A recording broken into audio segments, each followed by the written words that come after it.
and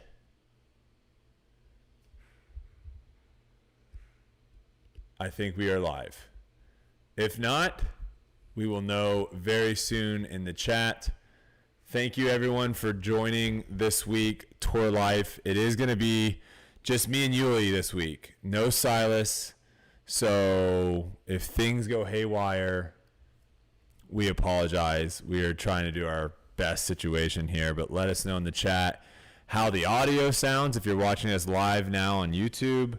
But I'll probably cut most of this out maybe on the audio podcast, maybe not. Yeah, Goose is in the back chilling as well. But hopefully see what your audio sounds like. Crackle? I think we got rid of the crackle. Tell me in the chat. No cracks. That's the only bad thing. I would say that's maybe the worst thing about not having Silas is we can't really test. It's no clue. I try to do my best. Sound is not great for Brody. Audio is way too hot. You're fine. Mic's a little close. Okay. Well, I can also turn my mic down even more. How's mine? Just say Yuli's mic sweet. Yeah, Brody. give us which one's good? Give us a little. Yuli sounds way better. Brody has the crackle. Yuli sounds good. I might have the crackle gone now. I think I fixed it. Brody is hot. Thank you. I'm too close to the mic, audio wise. Can you turn the gain down? Brody's audio is hot. That's better. Too low. I mean, if we're going back and forth in this world, I think that's better.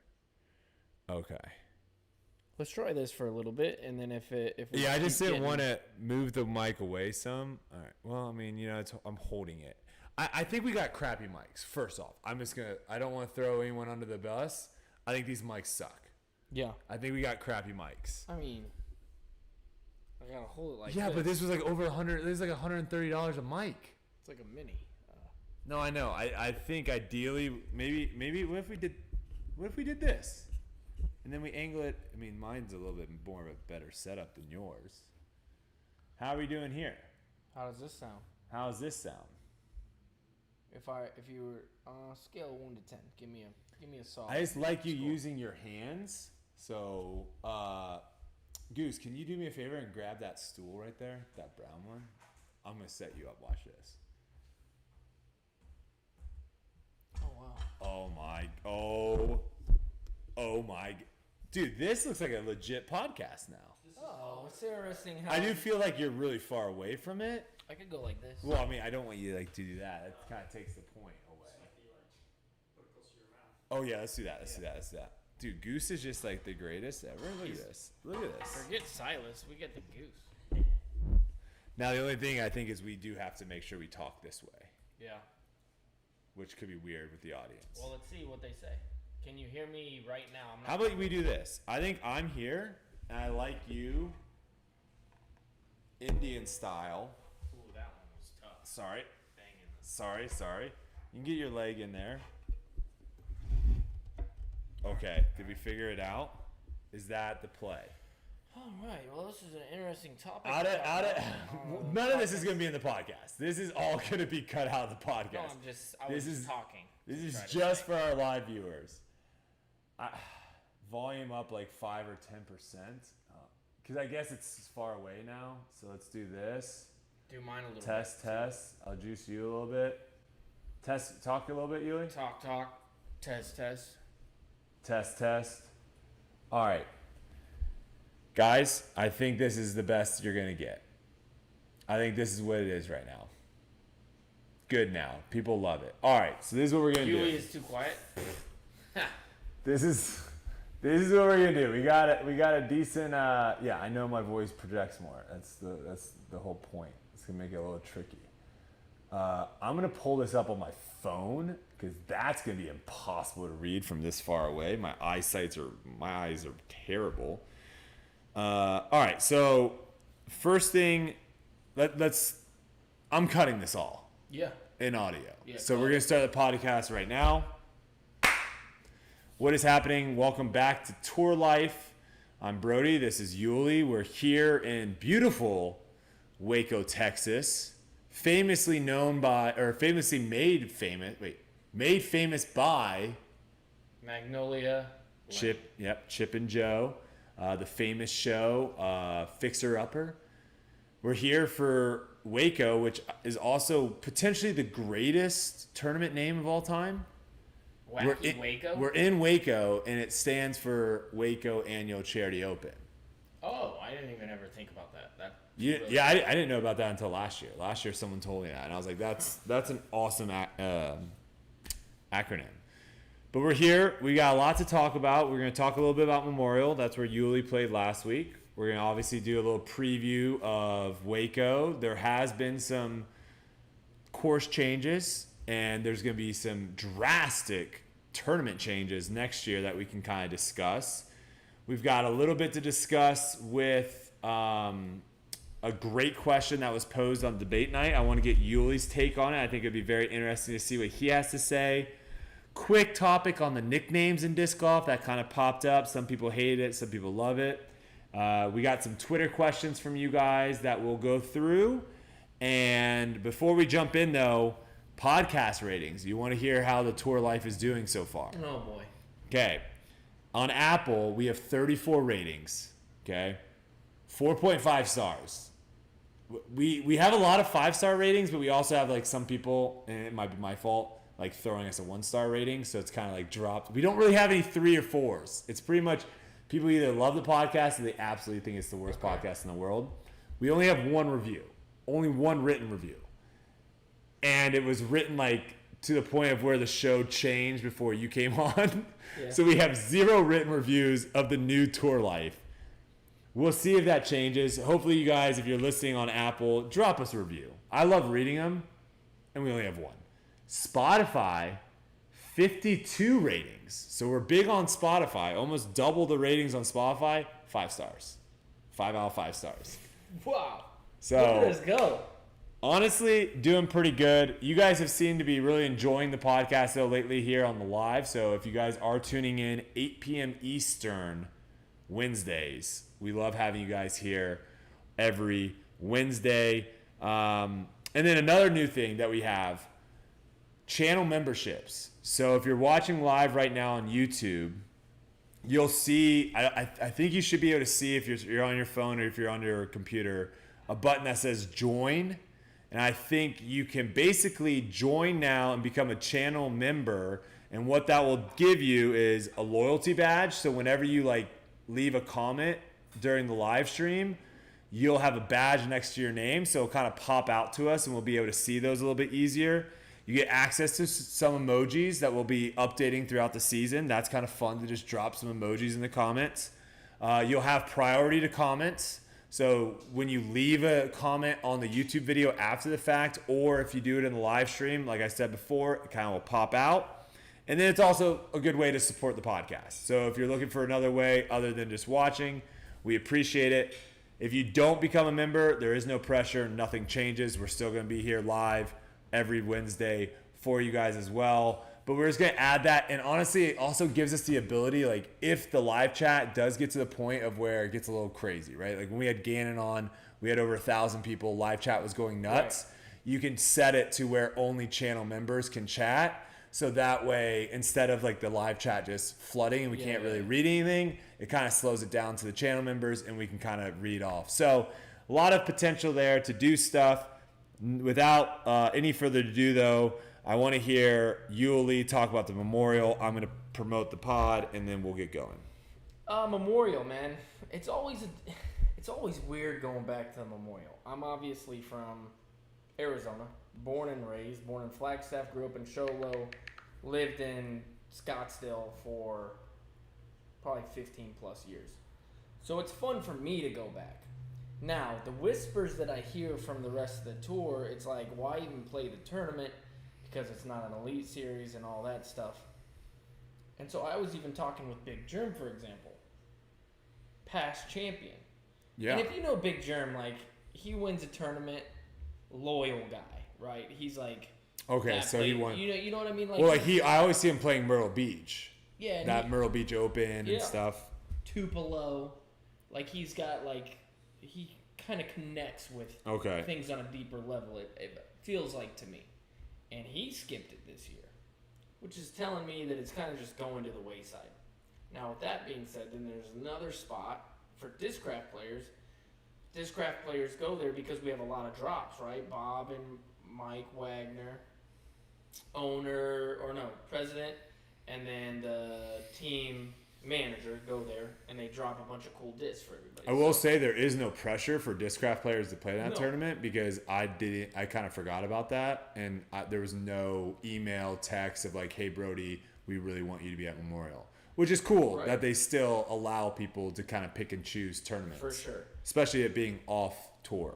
Now, because of that, it gives an opportunity for the team members to go there, promote their stuff, which is awesome. Arizona does have a big Discraft following, I would say. Mm-hmm. It always has had. And so that's cool for the team players to go there. Sometimes we do the video stuff. Yep, some promo stuff. Yep, we did some promo stuff this year. That was really cool. So it's kind of a big deal as far as that goes. Now then, we start the tournament. No coverage except for Terry Miller. Shout out to Terry Miller. Kind of crushed it. Who did 18 different feature cards. Who destroyed it. If you want to watch any coverage of the Memorial, Terry has it all. Somehow he filmed all of it. I swear. I mean, I was on the third card. He had a camera on us, blasting. That's wild. Which was crazy. That's wild. So Terry crushed it. Go watch the coverage. As far as the courses go, they're just horrible. I mean, I think Vista's not that bad. It gets worse every year. Is it? I'm from there. I feel like some holes are good though. Like those back two par fours. Listen, there's a couple good holes, but every year, I guess now you think about it, like more mandatory signs go up. Oh, okay. Now there's like a quadruple mandatory sign where it's also, I would say the biggest reason why the Pro Tour isn't there that left was simply the fact that they had no control over the parks. Yeah. So you just have people walking. Now, I'm not saying it's horrible as far as like the shot making and all that stuff. It's a tough place to play. Like it's tough. Vista is. Yes. Now, what I mean by it's horrible is once you get used to being secluded on a course where fans aren't allowed to be up on you and there's no like spectator areas and there's no way to make that course feel prestigious I've always been like, oh, everybody's complaining for no reason. Then I went there this year and I could definitely see, I mean, the tee pads are like dangerous. Skating. And so that was kind of tough. Now that I said that, then we go over to Fountain Hills, most beautiful course you'll ever play in your life. I mean, it is beautiful. It is a great course in the environment and atmosphere. Same thing, though. A lot of people everywhere. Yep. And it's just too easy. It is just too easy. There was no wind, and we had a 16 under. AB teed off early, and he shot a 14 under, and I'm like, oh, that'll be leading. Then Adam popped off a 16 under. Yeah, weren't they like tied for like next 32 day, under or something after round two? Next day, they shot like 13, 15, so then they were tied. And it was like going into Vista, they were already 29 under par. Which is absolutely mind-blowing. With Gossage being there, I think he shot like 13, 13 or something right there. So it was just like bonkers scoring conditions to where, you know how intimidating that is? Like, I'm just going to say, imagine starting a tournament. And this is what you have to do. You have 2 rounds to start the tournament. And you know, all right. You can only miss a few holes. If I miss 5 holes in 2 rounds, if I miss 5 holes, if I get 5 pars, I'm going to be losing. We talked about this a little bit of like the birdie or die kind of style of courses. And I think there is that element of stress going into the round, knowing you just can't make a mistake. So there is that, which is kind of a fascinating thing to kind of break down and see players go through. But I think you're personally missing the coolest part of disc golf, which is the decision making, the strategy, I threw a bad shot. Do I risk throwing another bad shot? Or do I play it safe and just take my bogey? Like, none of that's really happening at Fountain Hills. You step up to the tee pad every single time and you're throwing the same shot. There's no strategy. It's pedal, and like you said, pedal to the metal. You know going into it, you can only miss a handful of holes, and that's it. So, after the first 2 rounds, 29 under par was winning, and this is where I messed up. I made a big mistake. Yuli's mic not working? What? Keep going. I think your mic is working. Is I'll just juice you up a little bit. All right, juice me up. Okay. Here's where I made a big mistake. Is I came out of the fountain. I think I shot it doesn't matter what I shot. I was so far back that I was just like depressed. I'm like, why am I even, what is going on? Like, I was so far back, and then I play a good round at Vista, missing every putt I could look at. And then I look at the scores. And this is the funny thing about tournaments that I realize is most of the time, nobody's going to birdie every hole forever. Like, they're going to come back to you. They will. If you shoot one good round, these guys can't do that always. There's like 3 people ever who could do that in our sport, who could just keep birdieing and then they're gone. You know what I mean? That's a rare thing, and I forgot that. And then so I feel like I might have lost a couple strokes just being like. Because now Fountain Hills, no. No, Fountain Hills different. And I talked to Gannon about this a little bit, how he came back after being down 10 shots and won. Okay. My point was like, if it was 4 rounds of Fountain Hills, Gannon, you would have lost after round 2. And he's like, yeah, no chance. Right. Because maybe. You think so? And that's my point. That's what I'm getting to is you see these guys come back to the field. Like, then Gannon goes to Vista and he pops off we're not even going to call it an 1100 rated round because it's not. I just feel like Vista's harder to shoot double digits than Fountain is. It is, but it's harder to shoot double digits. Like, there's more bogeys. But that's not the point. You're chasing leaders. It doesn't matter double digits to not double digits. It's about catching the leaders, right? No, I know. I'm just saying, like, back to you. I just feel like Fountain Hills has so many holes where it's like 90% of good players birdie. And Vista has a lot fewer than that. There's not that many, like 17 at Vista. There's only a couple holes, I think, off my head where it's like 17 and then whatever that par 4 is after you make that super long walk. Yeah. Those 2 holes, I would say the majority of like the top players are birdieing.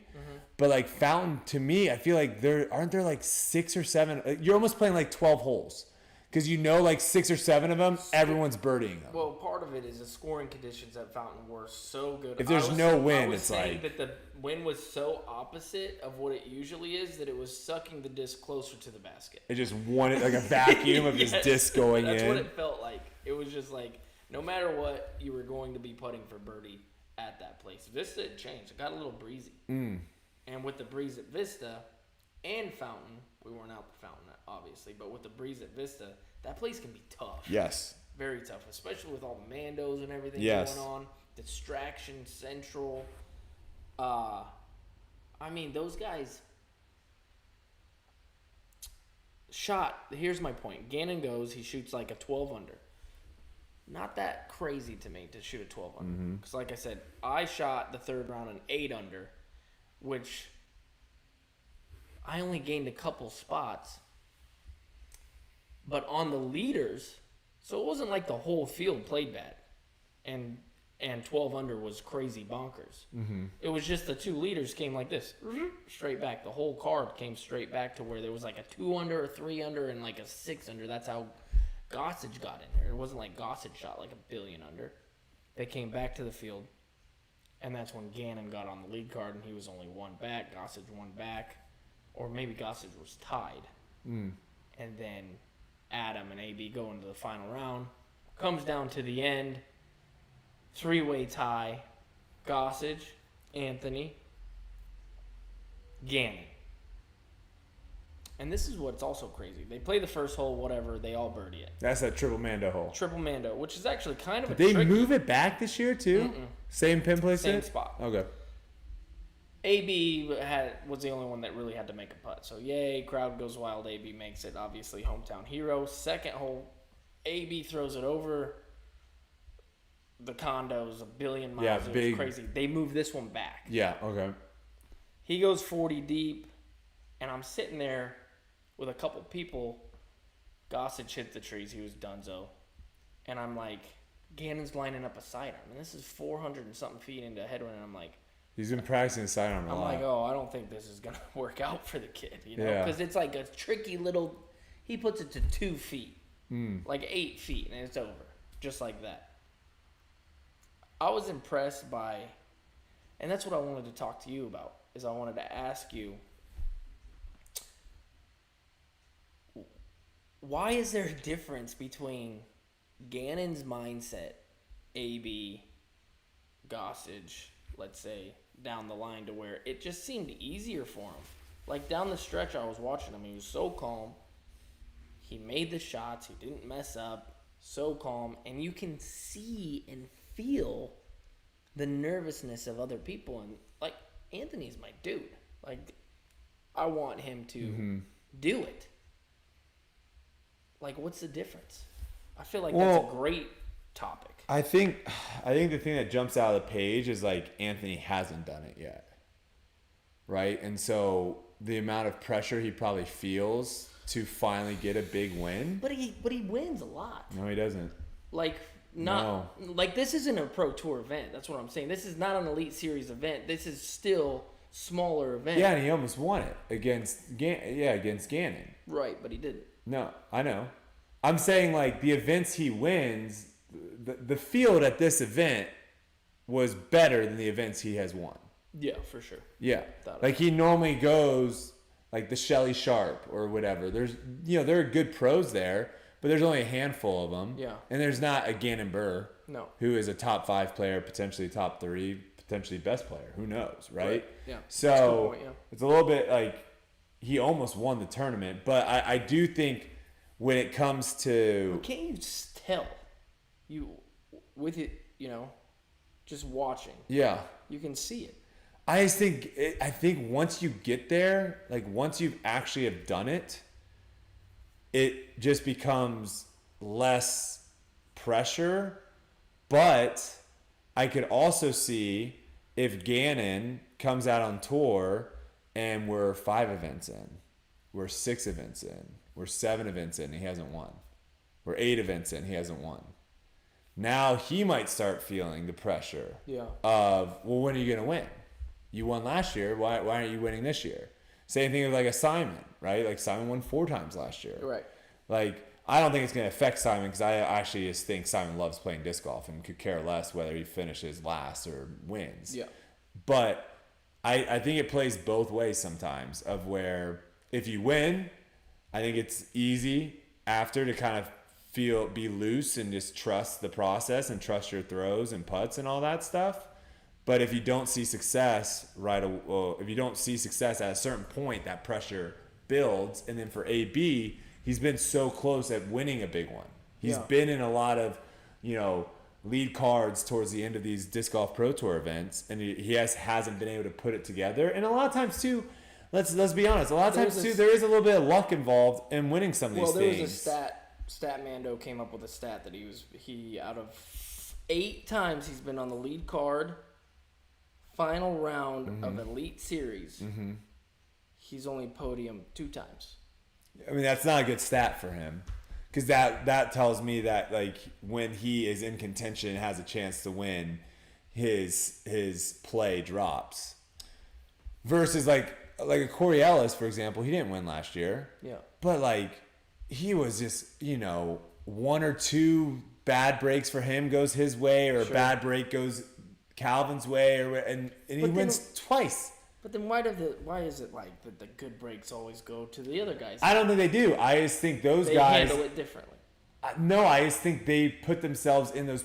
It kind of goes back to, like, when people say, like, I'm super unlucky, this person's really lucky. I don't really think that's the case.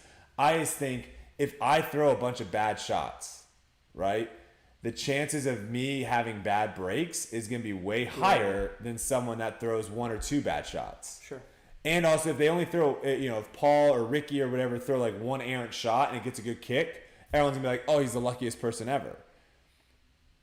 where I might throw 15 bad shots and get 2 or 3 good kicks, but I get 12 bad ones. So I think I have bad luck.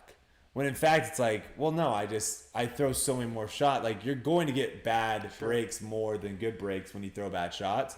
It's just these guys just don't throw bad shots. Same thing with her putting.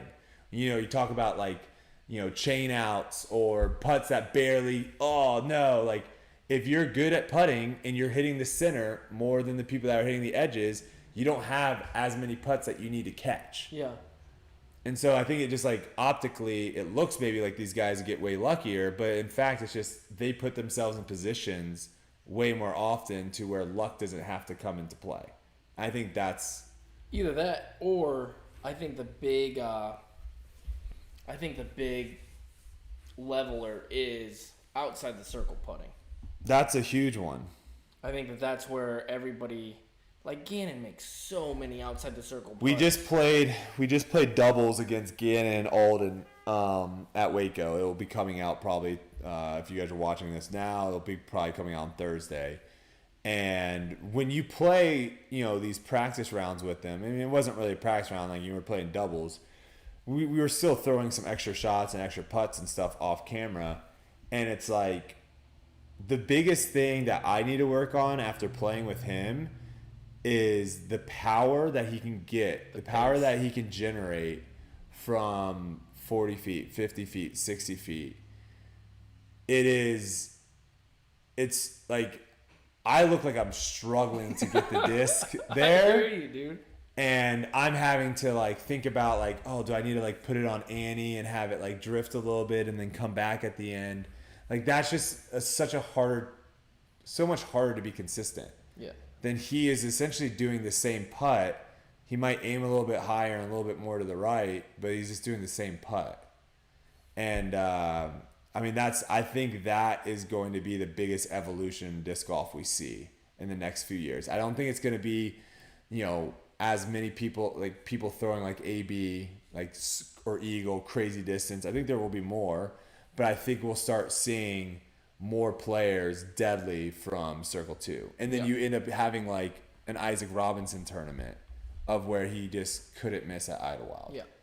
And so he's just, I played with him he's too. just impossible to beat. He just made everything. You can't beat someone that's like, when you're just like looking at the basket, you're like, I can throw it to 60 feet in any direction around the basket and I'm making it. Yeah. I mean, the sport's too easy. I mean, it's got to feel so easy for those guys. I did have one question. This is from Hagen Schwark. This is from YouTube, actually. He said, I love how Brody asked Yuli how many discs he'll lose at Memorial this weekend. And Yuli says none, but then goes and throws 2 in the water on the first hole. Got him back. Okay, so you got him back. That first hole is brutal, though. You don't go sidearm. You go backhand. Sidearm. Where do you go? Backhand nuke? Backhand nuke OS? Backhand nuke. Okay. Okay, but I lost 2 in the water there. Okay. We'll say I lost them. I didn't. You got him back, but yes. Next day, straight dunk town. Again on hole 1? Yep. Are we short here or are we left? Short. Just Short? horrible. Yeah, Okay. no good. Those are my only ones I lost. I putted one in the water on 18, but that was it. At Fountain? Yeah. Or at Vista? Okay. I mean, both. I didn't lose anything. Yeah. Okay. Well, if you can make it through Fountain, around a Fountain, and not throw one in the, like, not have a disc touch the water, that's impressive.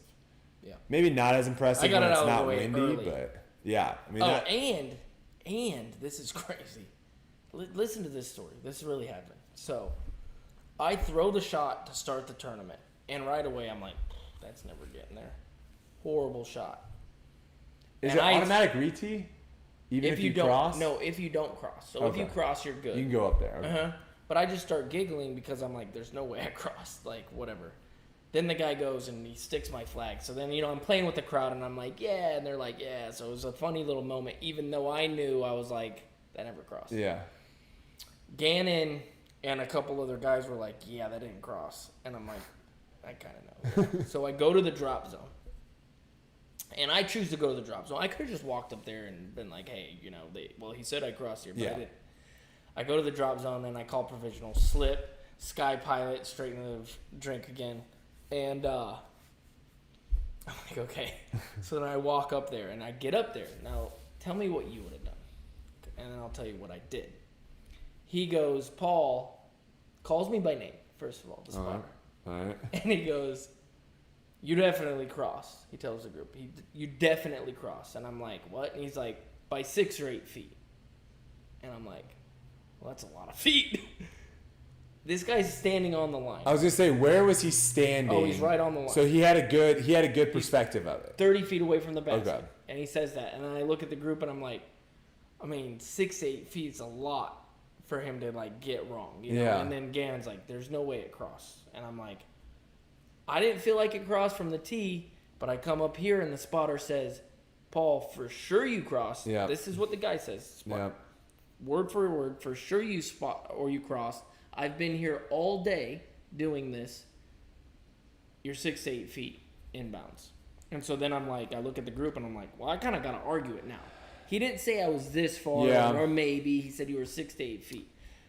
I would probably ask you how much you paid him. Well, that was my first question. That was asked. No, that's tough. The way that the discs fly, it is so hard in some scenarios to know if it crossed or where it crossed. And so that's why these spotters are so vital and important. And if we're going to have them there, but then decide that, because it goes the other way too, right? I've been in a situation where the spotter's saying it did not cross. Yeah. And the person's like, no, there's no way it definitely did.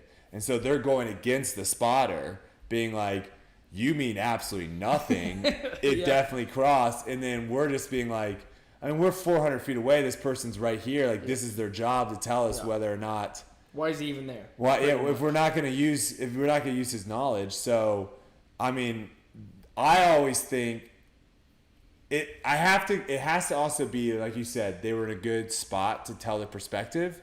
I have to go with them. Yeah. I have to go with them because I can see your shot, Heiser, and then it's like, okay, did it get a little bit there before it started breaking? So then we rewatch the video. Mm-hmm. While I rewatch it, I don't know, man. I don't know. I see it, and I'm like, well, for sure not 6 or 8 feet. Yeah, it was maybe a little closer than he was leading it on. Yeah, that's tough. And disc golf is also this tight-knit community, so you could have theoretically someone be like, I really like this person, so I want them to do well, and I'll say their disc this guy saved me 3 to 4 strokes. Tons of strokes. First hole. All right. But then Gannon and Alden were making fun of me the whole week for it because we were staying together at Rick's, and then he was like, "Dude, you never crossed." Every time I saw him. All right. So just to go down the leaderboard a little bit on this, and I'll preface this too. I don't think we're going to be talking about A tiers ever again. Potentially, maybe one again. I'm not a huge fan of talking about tournaments off tour, but nothing happened last week. You were out there. It makes sense to talk about. I feel like that's all we needed to talk about. We talked about the whole thing. For sure, but I'm saying there's a week between Texas State's and Jonesboro. Is it Jonesboro? Yeah. I'm sure there's a big A tier somewhere happening. Not going to talk about We're not going to talk about it. Unless we win it. Unless we win it. Yeah, that is. Then it's a big time A tier. I don't even actually really care about going down the leaderboard. I don't really care. We will say, but this is important. We will say though, Owen Scoggins took down FPO by 10 shots, which was an impressive showing. Yep. So, and Kale won. Kale won. Yeah, he's 2 for 2 right now in his tournaments this year for MP40. Just kind of shredding. He did lose Goat Hill though. Bobby Misick in the playoff. All right, I'm not gonna do any more statistics. I want to say one more thing that is impressive about the memorial that I will say. Okay, this is impressive. $5,500 to first place. That was wild. That kind of makes you think a little bit. It's crazy, but it's like, always been a huge paying tournament. Like, how is that 5,500, but then a Pro Tour event's like 7 or 8? I mean, I guess that's still like a decent. That's what's so hard is like when a payout's $5,000 and then a payout's $6,000. Like winner gets 5, winner gets 6. Like that's a massive jump, but like it doesn't really seem like it is. Mm-hmm. But like percentage wise, that is a massive jump. So I can see how people be like, well, what the heck, 5,500 for this A tier, but like I win this Pro Tour event, I'm only getting 9 or 8 or 10. And it's like, yeah, but that's like in disc golf terms, that's a massive percentage jump. Right. So. And then how important is it? I was gonna ask you, how important is it to have like a big time payout? For what? At this point. What do you mean importance? Just like what's the importance for who? Everybody, just in general. Players, spectators, whatever, sponsors. I don't know. Is it even that important? Because I asked that. I mean, we look at the skins match last year. Calvin won the most money anybody's ever won, $50,000. Mm-hmm. Nobody really cared, right? I mean, I don't think fans are gonna care ever. Like, I don't think that is the way to make fans care about a tournament more. Yeah. You know, if this Austin tournament, this brand new Austin tournament next week was like, you know what, we're gonna give the winner $50,000. I don't think people that weren't planning on tuning in to watch are all of a sudden gonna be like, I need to watch this. I need to see that. I think it helps the players, obviously. Yeah. I think it helps future players being like, oh wait, I can actually make some real money playing disc golf. I'm going to put more time and effort in getting good at disc golf than maybe some other sports. And then I think it also just maybe gives a little more street cred to the sport of disc golf in comparison to other sports. Gives another storyline for the media. Yeah, but I don't think it is a make or break on like the importance of tournaments, because I think they've tried that in other sports of where they make tournaments like big payouts. I think what matters so much more than that, but maybe this is it all kind of works together, is like how players view that tournament. Yeah. Like you can tell when players really, really care about a tournament and winning it. Could that potentially happen though by creating a big payout at that tournament all the time? Like I'm sure Calvin was very excited to win that $50,000 of the skins. Yeah. Like, so if you know Memorial is a crazy big payout every year, you're going to be going back there to play it, and you're like, I really want to win this thing. Like, could that lead to the legacy or making these tournaments a little bit more special? Maybe, I don't know. But I know, I just know too, like if you want to have a deep tour, right? If you want to have more solid players out there, you can't have. And I don't think we're there yet, because I don't think people that are finishing 30th place at a tournament were like, I played incredible, I should be making thousands of dollars. I don't think we're there yet. The competition's not there yet. But there will come a time where there will be really freaking good disc golfers, and it's like the competition is so good that the payouts are so small as you go down the leaderboard that just like the amount of money that you make is like not like, you got to be able to beat normal jobs. Yeah. You can't have someone that is a top 50, like in the future. Yeah. We don't want to have a top 50 disc golfer in the world being like, well, I make more money at my blah blah job than I would disc golfing. Sure. So that's what I think on that. All right. Oh, and Memorial Zone OS came out. That was cool. Yeah, I've been throwing it a little bit here. Okay, let's talk about Waco then. That's a good transition, because the Zone OS will be the first tournament that Waco will be the first tournament that the Zone OS is a PDGA approved disc. Are you bagging it for this tournament? Yes. Okay, I am as well. I don't have any specific holes I'm throwing it off the tee. No. Except for maybe hole 1 and a tailwind. If it's a heavy tailwind on hole 1, I cannot throw it long. Like it will physically not go OB long. And I like being able to just throw it hard. Yeah. And know that it's not going to go deep versus throwing my Captain Raptor but having to like kind of take some off of it. I'm going to be throwing it on Hole 9. This is the scenario. Hole 9, throw a good shot. Clippity clip in the middle of the fairway. Have to pitch it down to the middle. Okay. That up shot. Yes. Okay. I thought you were all throwing it off the tee. I was like, that sounds terrible. I'm telling you a place I'm planning on using it. Is on that one. I was gonna say this. It's an up shot. If I'm throwing it a lot this weekend, that's not a good sign. So like if you're keeping track of like my zone OS throws this weekend, if it's like over 3 around, I probably didn't play that well. Because that means I'm like I can't chopping it out of the woods and like throwing crazy shots. Exactly.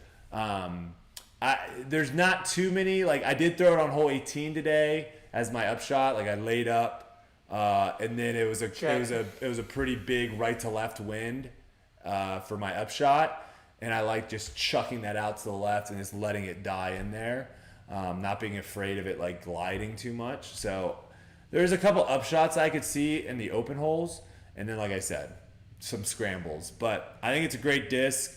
And we kind of showcased it a little bit in our video. I think I'm going to probably do more of a full Zone OS like breakdown YouTube video a little bit more. Yeah, to kind of show people the do you potential. Do you think it gets more stable the harder you throw it?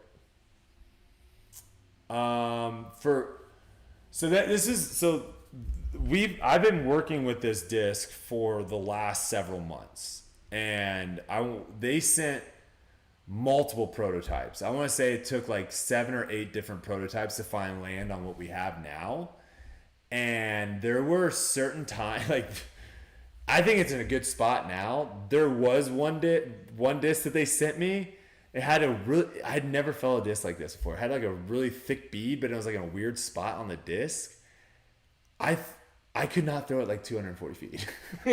Like I would rip backhands, and like you were saying, like the harder you threw it, the faster it got to like vertical and just straight down. That's what I feel like this one is sometimes for me. I like that though. I like that you can just because it isn't. If you do like throw like a softy forehand, it's not gonna really ever get to vertical. Right. But if you rip it, it just like boop, and then yep. Yeah. I don't know. It's a fun disc to throw. Will everyone need it in their bag? No.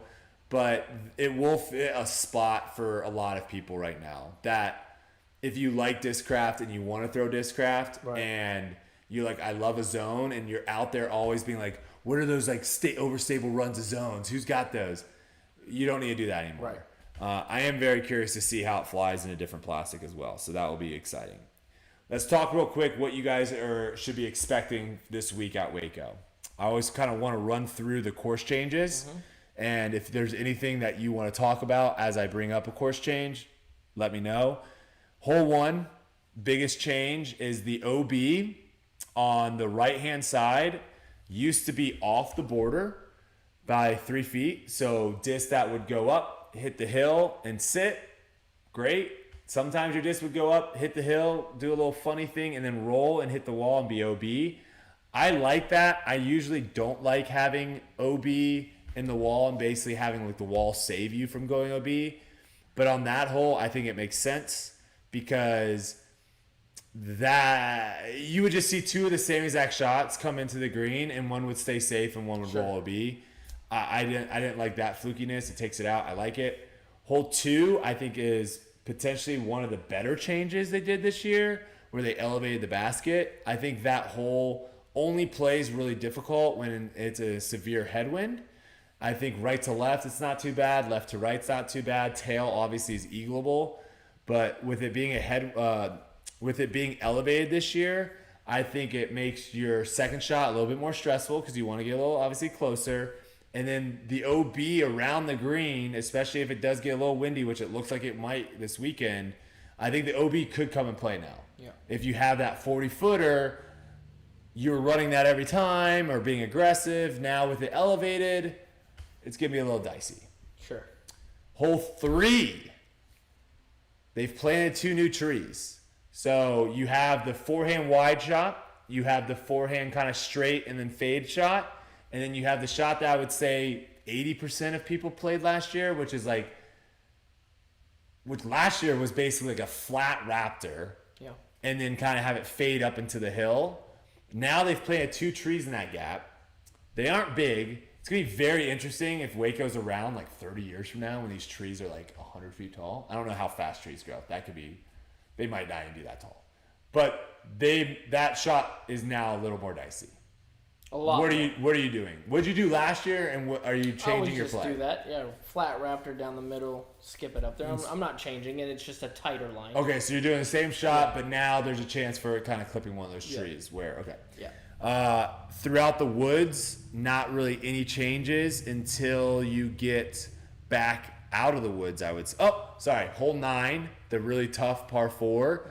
One tree, don't know if it fell down or got chopped down or you came in with a chainsaw late at night, but one tree that was like in the middle of the fairway, gone. I love that being gone now because I feel like now there's a distinguished line of where you can consistently hit.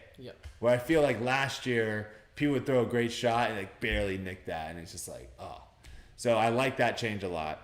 Now, nothing, the rest of the woods. Now we're out of the woods and we're on hole 13. Yes, we're on hole 13. The forehand I don't think is there anymore. So this is the par 4 that's like up by, you've got like the water, the restrooms on the right by the basket, Mando left, parking lot to your right. We've seen people just boost drivers down that tight gap and get like putts for eagle. I used to throw the forehand like out to the right through those gaps there and just kind of have a 350-foot forehand and then have like a 250-foot upshot. They did not trim any of these like little whisker leaves and vines and branches. They don't want you going out there. I like the change. I think now it really, if you want to go that route, the gap is way tighter, so there's more risk. And now I think it does lead someone like myself that went out that route every time last year. I'm going down the middle now. Backies? Yeah. You can get there. Today was pretty good. It was a little headwind today. I got to about 100 feet short, which I'm not really throwing the disc very far right now. But I was happy with that. But I think you will see a lot more people take the aggressive shot now down the middle, which I think is a good change. Next hole, big change. Another hole where they've planted trees down the middle, and now to me it feels like it's a choppy flex forehand line. And I think you'll see some people try to go for like the backhand, straight backhand, which if you turn it over too much, OB, and if you go like straight forehand and you don't hit it right, you could go OB. I think that hole needed a change. I don't know if again, one of those big trees fell or got chopped down and they were like, we need to plant these 2 trees, or their whole idea was like, let's chop that tree down and plant these. I don't know how it happened, but I think it's a good change. I like it. Next hole is the worst hole in disc golf, at Waco at least, that par 3. What do you do with that hole? Because they're not doing anything with it. Do they need to do something with it? They need to move it back and make it a par 4, like the tee box, move it back and like make that area in the middle all OB, or do you like it the way it is? I don't. I think if they moved it closer, probably about 40 feet closer. So by that tree? Kind the of. tree that's right over the railing. Yeah, maybe just a little bit closer. Then it would entice push people to go for it. Yeah, I think right now people still go for it. But that would make it a little bit more. When your disc would be coming in, you'd bring that out of bounds on the left more and to the right. How about everything short of the first? I don't even, what do we want to call that? Railing? Yeah, the railing. Everything short of the first railing hazard, and then move the basket up 40 feet. Par 3. I don't care what they do. But so now it's like everyone has to at least go for it, because like it's a smash for me to throw like that safe forehand to get inside the railing. Right. So it forced pretty much everyone to have to throw a big backhand.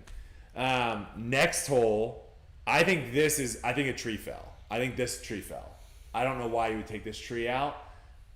The only thing, again, they've planted a bunch of little trees. So again, this course in 30, 40, 50, Someone at home, let me know in the comments how long it takes a tree to grow. Because these trees are 10 feet tall. Well, like are they going to be trees that I planted in my yard? They're supposed to grow a couple feet a year. Okay, like 3 feet a year? Yeah, something like that. So like in 10 years, that's 30 feet. So a 10-foot tree and they is get 40 to 50 feet tall. 50. Yeah. Okay. So it takes a while. So 10 to 15 years from now, this hole is going to be really sick, I think. This year, I think you're just going to see people smash. I think you're going to see a lot of eagles. Really? Yes. Because that big tree being gone allows now the guys that like to throw the big power anti-flex, you have so much more room now to throw that shot. That big tree in the middle of the fairway. How many eagles do you think will have? On that hole? Yeah. I would say I put the over-under at 5. It's a good over-under, actually. Yeah, I put it over-under at 5 to where it's like a little bit more than 1 per round, maybe 1 or 2 a round. Yeah, I could see 2. I could see that. 2 per round. Yeah. Again, super wind dependent. If it's a headwind all week, no one's eagling it, right? Yeah. But if we have it for a tailwind one day, I could easily see 2, 3, 4 people eagling it. And then 17 is gonna be the same, and 18 is gonna be the same. So that's the course preview. The field here, it's freaking good field, man. It's gonna be it, and I don't know what your thoughts are on with Waco, but to me, I think it's one of the more volatile tournaments out there, where if you had to put bets on like players to win, I think some of these other tournaments, you could easily like the guys setting the line, their job's probably not that tough. Yeah. This tournament, Tough. I mean, who's the favorite? Like who in the field would you put right now as like good odds to win? I mean, obviously Paul would. I mean, Yeah. that's an easy one to put up there because I feel like every year he is in contention. But I mean, we've seen some people have a lot of success out here, and then the next year, where are they? Yeah. There's not like a. What about Isaac Robinson? Gosh, Isaac's a good pick. I mean, I don't hate Calvin either. Calvin's a great pick.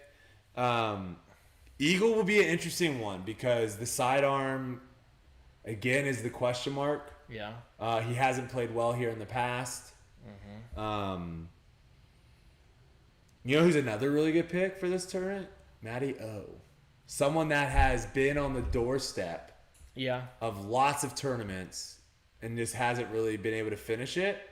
Be very interesting. I mean, it's really a crazy tournament because the holes are so short. So short.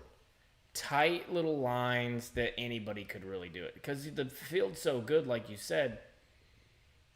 I mean, it goes down to... I mean, Emerson Keith isn't a bad pick. As like if you're going to try to find someone with like good odds. Yeah. To win the thing. I mean, it's... A Nico. He's won it before. I mean, he's won it. Luke Humphreys, I mean, he came out hot. I mean, Barsby style. You're right. It's such an interesting tournament because a lot of these tournaments we go to, you can already kind of chop off like 70% of the field and be like, these guys can't win. And I don't think you can do that here. I mean, I feel like if I played really good, I'd have a chance, honestly. Yeah. Besides last year, I'd made lead card every time that I came, pretty much. Do you, on a lot of these like shorty, like the short woods holes, are you going like kind of flip up forehands, like little forehand shots, or are you playing the backhand? I throw usually what it calls for, whatever makes the fairway bigger. Well, like a couple of those like the super short ones, like you. So you have 4, right? 4 is the first one, the par 4. Then you have 5 where you just basically blast a straight shot into the hill. Yep. But like the next one is like it's either like a turnover backhand or like a forehand. Whenever it comes to like touchy stuff, I usually go forehand to just hit that gap. Yeah. Because there are 3 holes that are like 260 or less that are all like hit this 10-foot gap. Yeah. And if you hit this 10-foot gap, okay. Yeah, and so like I think that plays well to your game, and I think some of these. Especially when it gets windy and stuff, some of these par 4s, when you get out of the woods, are very like just get a good placement tee shot and then good upshot. I mean, the question mark is the putting stroke. Putting, yes. Whoever's putting great is going to play really well, and that's another thing. Texas is a big regulator as far as who's putting good because it gets so windy. Nobody putts good. And we'll see this will be our first time, too, of seeing people having to putt in the woods. Like, you think about Colton Montgomery. Yeah. That dude, when he won, have you ever seen the kid putt? 2-day tournament, but continue. I don't care. Have you ever seen the kid Yeah, putt? I've played him many times. He's very streaky. Yes, but when he's putting good, it's the lights wind out. doesn't really... No, he's lasering beaming. He laser beams. Yeah. So you could get a guy like that, like a Alden. Cole, yeah. guys that just laser beamers. Yeah. Yep. The wind, big factor. Yeah, we'll see how it plays out. Looks like no bad weather though. Looks like it looks like it's gonna rain. It's gonna be gone. Yeah. Before we get what's your tee time Friday? 2. Oh, okay. Are you on a feature card potentially? I don't know. No, 2 probably not. I don't know. think Because so. I think it's like 250. I mean, it seems like every card we play on this. I was literally featured card. I was literally just talking to Aaron about that because he's like, dude, the people I'm playing with, like, I might be on the featured card. I was like, I think your tee time, no, I don't, but like, that's a good thing. The fact that now just random cards, you're like, are we being filmed? Mm-hmm. Is that why it's like, no, it's just you're starting to see more and more deeper fields now. Yeah. Which is and great. notable names. That means that those players are making a name for themselves, and that never used to be a thing. No, yeah. All right, let's talk real quick. Nicknames in disc golf. I don't know if you saw, people were kind of getting on Terry because I guess he was calling Cupcake Jacob Cordis. He was calling him exclusively Cupcake. And I think some people were getting upset with coverage about that and saying nicknames make it unprofessional and stuff. I don't think we need to really dig into that because I think nicknames are in all of sports. I think it's one of the cool things about sports. Yeah. I will say though, there does feel a little bit of where like some people feel like they have to have a nickname in disc golf. Yeah. And it's like they kind of like maybe I don't know if they like push it themselves, like to where it's like they just like they just come out with a disc that's like yada yada, and I get it because like you're trying to like brand yourself, but I think the nicknames that are like the good ones are like the organic ones that just form. Totally agree. And I wouldn't even say you have a nickname because yours is just like I don't consider like a shortening of a nickname. Okay. Same with myself. Like Brody is not my legal name, but I wouldn't consider it really a nickname either. Yeah. I think like AB, like that's a nickname, right? Mm-hmm. I think that's a little bit different. That's like. I think it's close. I think it goes like Yuli, AB, and then Cupcake. And then Cupcake. And here's an interesting one. I think people would have gotten less pissed because I think they are like Cupcake. Like, this is such a weird name. Like, that's so bad. If Cupcake would have won like 5 majors and like 6 world titles, that would be the coolest nickname ever. People would love it. Yeah. Right? I think that also builds into it. Is like how good you are and like what you've accomplished. Kind of. We don't call Paul McBeast all the time, or you know what I mean? Yeah, but like that's his nickname, McBeast. You call him sure. Paul Macbeth, and then he goes into beast mode. Kind of cool. Yeah, but like I don't even think that would be. That's a nickname. Nobody calls him that, and he has all the titles. Do you think? But see, I don't think that's a nickname. But if no one calls you that, I don't think that's a nickname. But he still brands all his stuff with the beast. Sure, I think that's more of a. See, I think that's different. It is a nickname. You can't say that McBeast is not a nickname. No, but that's an interesting one. I think it's similar to like Saki Bomb. Because like Ricky walks to his door, I'm not like, what up, Saki Bomb? If Paul walks to his door, I'm not like, what up, McBeast? Yeah, I'm never calling him. Right? You're not. So it's like it is kind of, but like Big Germ is a good one. Now, granted, again, it's like a shortening of his name, Germ, but Big I think makes it Yuli, AB, Big Germ, right? Like he's a little bit closer down to the nickname range. Like I call him Big Germ. Yeah. So to me, that's like that feels like more of a nickname where I don't know. I'm sure there's examples in other sports. Do you think though that the broadcasters shouldn't call them by their nickname, or sometimes the right spot? I think when it is a name that like they go by, that people know, right? Like when they do say like, again, let's get off of Paul. Let's get off of Paul because the McBeast one's like a weird one because it's like almost like not an alter ego, but it's almost like a mode he gets into. Yeah, beast mode.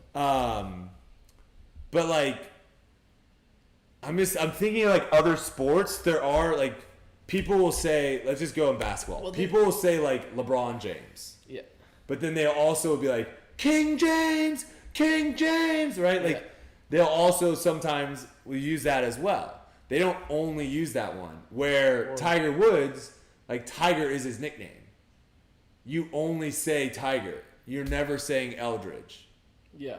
Right? Or Eldrick. I think it's Eldrick actually. Mine's weird because nobody calls me Yuli except in disc golf. See, to me though, Yules, I think is a nickname.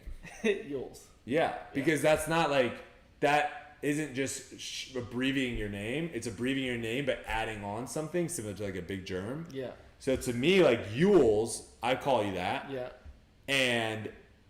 But I don't think that is But nobody calls me that anywhere. My family, nobody, my friends from high school. That's never even, it's just a disc golf thing. Which I think is fine. I think it's more weird if I was telling Ezra this, I was like, sometimes my mom calls me it now. Okay. Like I call Ezzy sometimes, or or Ez instead of. I call Ezzy. You just gave a nickname to his nickname. Okay, there you go. I call Ezra Ez sometimes, right? No one else calls him that. Yeah. So it'd be very weird on commentary for someone that like has this like personal relationship where they have this like nickname for this person, and they start calling, but no one else does. Yeah. That's where it's kind of weird. But like if Ezra came out and would be like, "Yeah, I'm Ez. I go by Ez," and like doing all this, then I don't think it's that weird. I think it's weird when like no one really knows who the person's talking about. My best example for this is like when all of a sudden. They started calling Deanne Carey during the Silver Series that she was like winning Diesel. Never had heard that before. Yeah. And the only other thing I'll say with commentary sometimes with disc golf and maybe some other sports too is like when they find something, they sometimes just like hammer it home a little too much. Sure. So like, yeah, maybe it's like, it's we found out today it was interesting. Like her friends call her Diesel. Like that was an interesting thing. It's like, okay, cool. But then it's like, don't every single time she throws now say like, oh, we got Diesel here for a putt. Like I think sometimes it gets a little bit too much. But nicknames are interesting. I think they're good, but I do think commentators also can create nicknames. Yeah. I think that's part of it, of where like something might happen and something just, and the best commentators do this. Like you hear the best commentators in sports where they'll say something about someone. And it just catches, and all of a sudden they run with it, and boom. Right. There it is. I don't think we need to be trying to do that, though. No, I don't think it's got to be a natural process. That's what I'm saying. I don't think it's like, all right, we got Corey Ellis on the card today, guys. Let's start shopping nicknames for Corey Ellis. When I was a kid, my nickname, this is an exclusive for the podcast. Here you go. My nickname was Bobo. Because... Like Bobo Fett? It was just Bobo. And this is the reason why. It's hilarious. When I was a kid, my babysitter's name was Michelle. Okay. And so my parents were like, you have to call her Michelle. But I was too young and I didn't like to say words. And so they're like, say Michelle. And then I said, Bobo. And so I just called her Bobo. Oh, okay. And so then they started calling me Bobo afterwards. So like you said, there's organically happened. There's a reason. Yeah, and it's funny and cute. And then all of a sudden, boom. That's the thing. Yeah. I think that's maybe that's a good thing. If someone asks you, why is that person named that? And your answer is like, oh, they just decided to start calling themselves that day. That probably shouldn't be a good. That's like probably not a good nickname. Yeah. It's always nice when there's a little story behind it. Sure. All right. We got One more question. It's going to be a little bit of a shorter podcast today because last week, kind of off week, not much to talk about. We got one more question that I thought was the best question I've ever been asked in disc golf. What? So I want to hear your answer to it. And then we have like 3 or 4 quick questions to go over on Twitter. And that'll be it. You got it. So if you guys are watching live right now, though, let's smash that like button. Let's get the likes up. We've got over 800 people in here. We appreciate you guys watching live. We love it. Thanks so much. If you're not tuning in live and you're watching on Apple or Spotify, don't miss the lives. 8 p.m. Eastern. Let's hit the like button. Let's get the likes up here. We're at 100. Let's see if we can get 300 likes. Let's see if we can do it. All right. Here's the question. Some random person just all of a sudden came across a bunch of money. Yeah. And they're like, I have no idea what I want to do with this money. Honestly, I don't really even care. You know what, disc golf? I've got $20 million. I don't even care if I see it again. Do whatever you want with it. Here you go. What are you putting that $20 million into for disc golf? Where do you see that having the biggest impact, let's say, on the sport of disc golf? Because we hear this a lot, right? Like, I would put a big. I think it was my job to grow the sport, or is it just my personal? I can do whatever I want. Well, like you don't necessarily want to just like put it in your bank account and be like, thanks, right? Like I think the goal of the question is where we're like. Because we hear this a lot in disc golf. Yeah, where are we putting that money? If we just had outside sponsors come in to put more money into disc golf, that's all we need. Well, it's like, okay, if that does happen, where do we need to allocate those funds?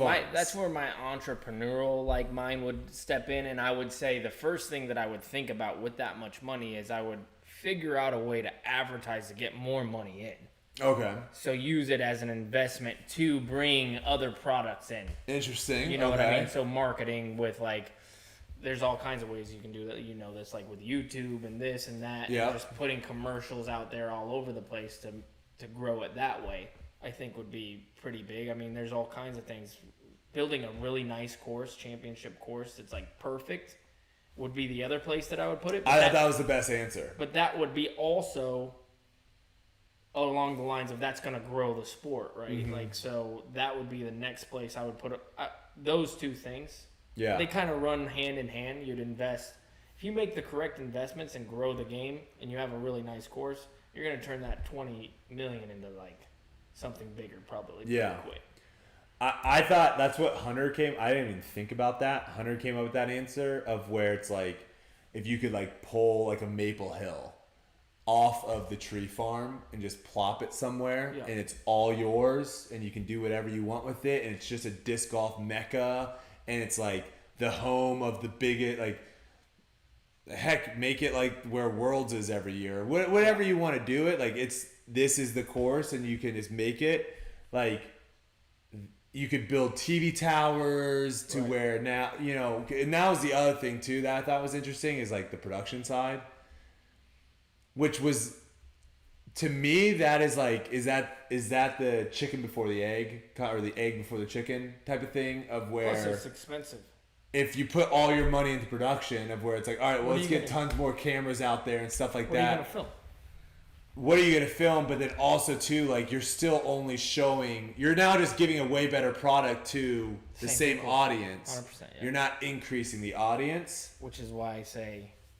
Find other ways of make the audience bigger. But then again, the question is if you make the audience bigger, would you be likely to keep their attention if the product was better? It is a very tough. The product is disc golf in general, not showing them a product, but getting them addicted to the game, and then there's a process playing it. Okay, exactly. So your focus would be almost more. Let's get more people just playing disc golf, 100%, and not let's get people to try to watch Disc Golf Pro Tour. How many people have you? Almost all of the fans that come up to me nowadays are just started last year. You're my favorite. That's actually a really good point. That's a really focusing on let's get more people throwing discs and playing, and then those people will gradually go towards watching it versus just trying to hammer people to watch disc golf. That's actually, it seems like very simplistic and like an easy answer, an obvious answer, but I think that probably makes a lot of sense. I said put it on the purses. I say put it all in one tournament. I said next year you have 20 tournaments, $1 million purse in each tournament. Now, if you did do that, like this would be such an interesting experiment if you could have like multiple realities and like see what happens. Because if you did do that would get a lot of buzz, right? People would start talking about it. Like, wait, what? There's $1 million tournaments to play disc golf. What's disc golf? Like, what is this? And then B, I think also that would greatly increase everyone that is playing. Because now if you're a top 20 player, you're making six figures. It would be interesting. Right? Because, like, that's funny that to like think about something. I've thought about that before recently to where I'm like, my grind isn't what it used to be because there's nothing for me to grind for. What am I going to make? Yeah, because 10 years ago, if you were making 100x what you were making, what would your work ethic be? That would be crazy. You would be able to like literally commit to only that. Yeah, and so like when I think about it now, it sucks. I'm in a different position than a lot of people because I've done everything that I really ever wanted except for win a major. That's it. Like, people wonder like where's Paul Uliberry's passion? Well, I mean, it's still all there, but it's like, am I going to sacrifice all this time to win a couple more tournaments? Like, it's maybe someday, but right now that's a hard thing for me to do because if I win, let's say I win 3 more Elite Series for the rest of my career, that'd be sick, right? What would that do for me financially? Not much of anything, no. Not much of anything, right? No, it's not going to be a game changer. It's not a game changer. So I have to think about that and then know where now it's time management. Okay. Yes. Well, then for the rest of my life, if I focus on all the other things that I focus on, will I be making more money in that same time frame? Yes. Now, I still have the selfish athlete in me who loves to compete. Yes. So I do still have to put time in there because I don't want to just go out there and do nothing. And I'm good enough to where I can kind of do that a little. Now, somebody comes into the sport right now and puts $20 million for 20. You're going to see a different Paul Uliberry. That's what I'm saying. It changes. Like, it changes things. Yes. It changes a lot of things of where, like, it's very difficult because even when we were doing when I was doing Ultimate Frisbee, right, and I was super committed to it. We were only practicing a handful of times a week, and if I was lucky enough that my job was to throw frisbees, so like when I went out to make YouTube videos, I was still getting better at throwing frisbees. But the majority of people, and I would say like 99.9% people, their job, they had normal 9-to-5 jobs. And so like they have families and wives and kids and stuff, and so it's just like the commitment you can make, and also again, it's like it's very hard to have for you personally, but also if you do have a family, to like, hey, we got to make sacrifices. Like, you're not gonna see me because I got to go practice, and it's very hard to do that when like you're practicing for like pennies. Right. I get. Is this now, a good? If I win the 3 tournaments, now rewind, and there's 3 tournaments for $3 million. All of a sudden, my investment's looking pretty good. Yes, it's kind of like I don't know if this is a good analogy or not, but you know, if you have a girlfriend and horrible analogy. Okay, just kidding. It might be. I might get roasted, but if you have a girlfriend and you're like, hey, I'm just going to go like game for a couple hours with my buddies. Like, that might pass for the first day. Yeah. It might pass for the first like couple weeks. But if you keep doing that, like in your off time, right? Like you work 9 to 5, you get home, and like that's your time together, and you're just like using that time to go game. You could see how like eventually that could build up to where she's like, No, you're not. Yeah, no, you're can't game not anymore. Now, what if though you work your 9 to 5 and Twitch reaches out to you and it's like, hey, we want to pay you $1 million to stream 15 hours a week. Now that's an easier conversation to have with your girlfriend to be like, hey, I have to do 15 hours a week. Oh, by the way, we're getting $1 million. Yeah. She's going to be more likely to be like, okay, that's fine. So it's like there's certain things. Now, obviously, that might be a terrible analogy, but I think it's fine. But there's certain things like that. And I think me and you are kind of in the same boat in the sense of like, there are ways for us right now that we make a living outside of actually tournament earnings. Yeah. And so that is something that we have to wrestle with of like, do we take away stuff that we currently are making money to pay the bills to maybe focus on practicing or playing more? Personal goals. And then at seeing that point. it's tough. It's tough to make that. And this is where I think too, like the type of athletes you'll get into disc golf, if the purses and the money gets a little bit more serious, you're going to have people that are willing to sacrifice a lot to get there. Where right now I could see it being really hard where if you're with your buddies and all your buddies are like, let's go see a movie this afternoon. Yeah. And you're like, all right, let's go see. Versus being like, no guys, I need to actually practice because like today's round wasn't good. Which is a good point. That tells you where my love for the game is, period, in my life. Like, in order to go out there for the first 10 years of my life and play every single weekend for, 40 tournaments a year for 10 straight years, I really had to have loved the game because I wasn't making any money. And I spent $3,000 to $5,000 every year playing Ultimate. See? Like, I made no money from it and would spend $3,000 to $5,000. Yep. And so, now, and I'm not the type of person to where I had like no future in something else. If I wanted to go I feel like this is just a personal. You had feeling other for options. myself. I have other options. I could go do whatever and find money. You could find a normal desk job somewhere and make good money. Yeah. Yeah. But why can't we get I say 20 million. Put it to the tournaments. I'm ready to get focused again. See what happens. All right, we got some Twitter questions. I asked you guys, hit us with some questions over on Twitter. I did not know this. Do you know what someone from Waco is called? I don't even know if I can pronounce this right, but I'm going to try. A Wacoian. Yeah, I think you pronounce it better than I would have. Wacoian. It says Wacoian I here. guessed. Is that really right? Yeah, Wacoan. A Wacoian. Yeah. He said, heard some rumblings of Waco maybe losing its tour spot or diminishing. Whether that's true or not, what do you think of the tourney/course? I know you said unpredictable. You think that's a good thing. So we already talked kind of about the tournament and course itself. Yeah. I've actually heard the opposite.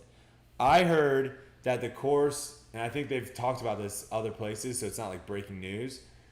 The course that they're currently playing this weekend for AMs, for some of the AMs, and I think maybe some of the age-protected divisions, is an easier course than it's going to be for us, but it is a course on a golf course in Waco, and they're going to buff it up and like beef it up next year for us, and this is going to turn into a 4-day tournament, 2 on the golf course, 2 at the Beast. Right. So to me, that seems like going from a 3-day tournament to a 4-day tournament. That doesn't sound like it's going to go from an elite event to a silver event. To me, it sounds like it's probably going to stay and now potentially be more of a premier tournament because we talked about this earlier. There's not that many tournaments that we get that open wooded combo. Yeah. And so if this open course on this golf course is legit, which the guy I was talking to talked it up quite high, had high remarks on it. This could be a pretty dope tournament. Yeah, I struggle with that because there's not a lot of courses on tour right now that are like this. And I don't know why we have to go to harder. Just like we're going to more open. I feel like. Well, I had a big discussion with PDGA about they wanted to move the Champions Cup to different place every year. Yeah. And I was I don't voting. love that. And I was voting for, and the reason why is I was voting for it to stay there because I think disc golf needs a major every single year on a woodsy track. I feel like that's a big part of our roots. Mm-hmm. And you have the USCGC wide open. Which, who knows with Worlds, yeah. that's the traveling event. You need to have a major championship in the woods. In my opinion, I feel like those are the two perfect spots. Yes. You know it's what kind I mean? of like tennis where you have majors on each different Yes. surface. Exactly. Two on hard court. Now, when we think about that and then we go into the disc golf tour, we got Vegas, golf course. Yep. Right? Waco, we come to Waco, not golf course. This is a traditional disc golf course. Let's be honest, though. The course, even remove the course itself and say, because I do think the course, we have kind of outgrown it a little bit. Mm-hmm. But take that away. The actual venue is not going to get bigger. It can't. No. So, like, that is a problem of where I think it's a big problem. I think after 3 holes, you can't watch disc golf. that happens in golf. I've been to the Houston Open and I wasn't allowed to go out on the swamp because you're not allowed to watch it. There's 4 holes there where you can't go watch. Yeah, it's a little bit more rare. But it's not the greatest when after the first 3 holes they're gone for like 8 or 9 holes. Maybe that's part of the game. And maybe that's what the venue needs to do better is putting a big screen, TV, and have like everyone's chilling and watching. Okay, I'm in on that. Exactly, because parking is not great. Getting rid of the woods. I don't think you should get rid of the woods. But that's what's happening right now on tour. Because of this. Well, we need they haven't found a good way of incorporating spectator. They haven't found a good way of that yet. Bleachers that sky up to the thing, and then you have restaurant in there. Well, I've talked about like Rainforest Cafe, where you just have you have walkways all up in the trees, and people like glass like all up, and people are just watching and like looking down. I'm just afraid of disc golf. I see what you're saying. Losing those things. You can't take us out of the woods though, because I agree. The one thing that a lot of disc golfers can agree on is the feeling you get when you pure a wooded line. It's unlike any other feeling. Yes. It beats any other feeling that you can do out in the open, and taking that away, I do think it needs to get filmed better. I don't know how, but there needs to be a better way of filming it, because a lot of times you do kind of like lose track on like what's going on sometimes in the woods.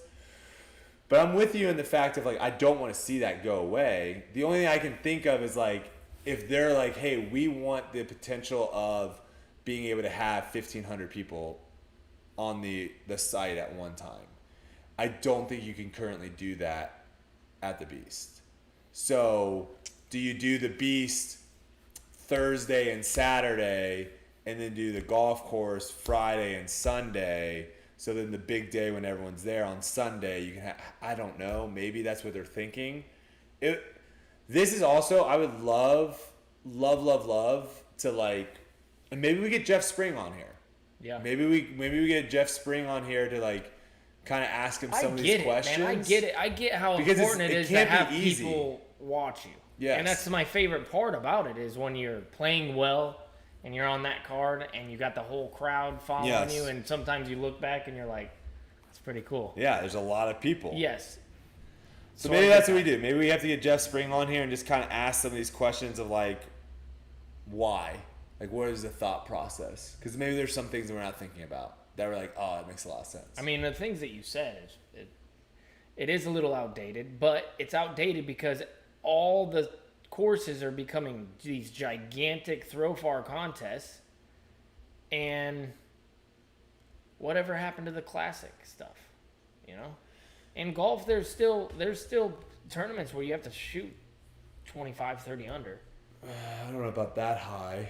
No, maybe 22. on the Corn Ferry Tour.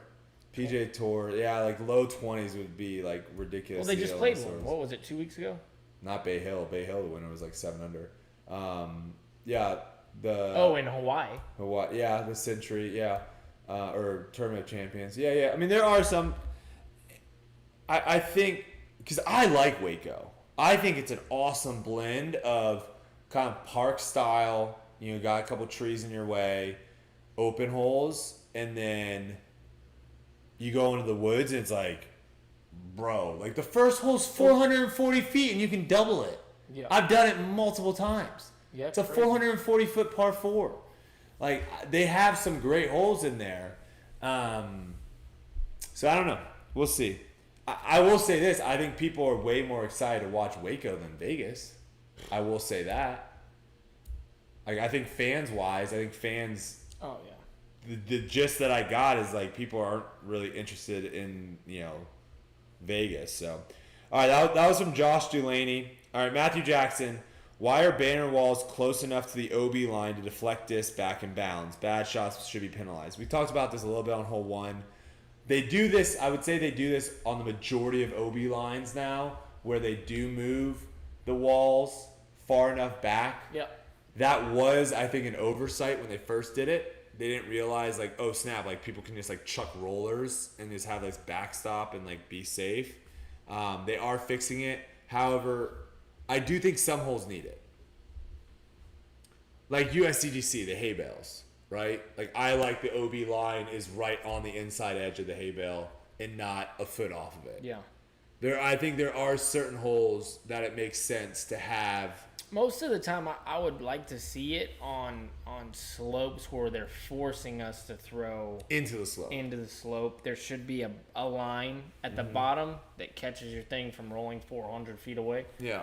And then it shouldn't be out of bounds either, because it's random. 2 shots come in, 1 shot goes down, the other shot goes up. I don't like that. I think the key that you said, though, is, like, if they're forcing that shot. Yeah. Because if there's another way of throwing that shot to where that doesn't happen, 100%, then we shouldn't reward the people for that. But, all right, Corey W., do you think the trilogy news today will have an impact on the sport growing in Europe/worldwide?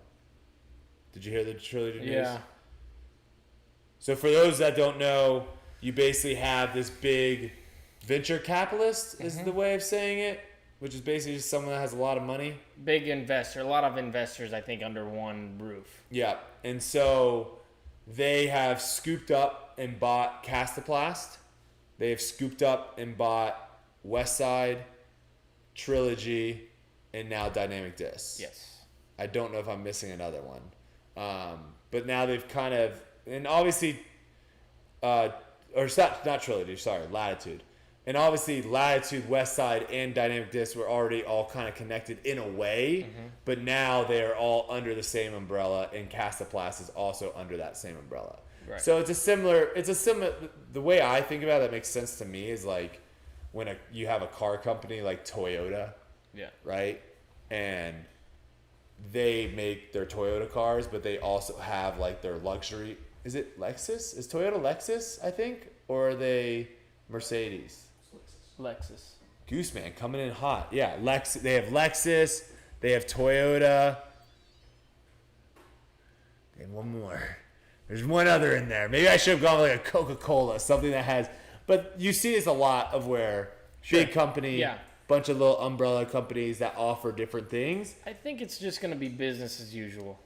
I really. Disc golf's interesting though. No? Do you think? Yeah or no? Do I think it's going to?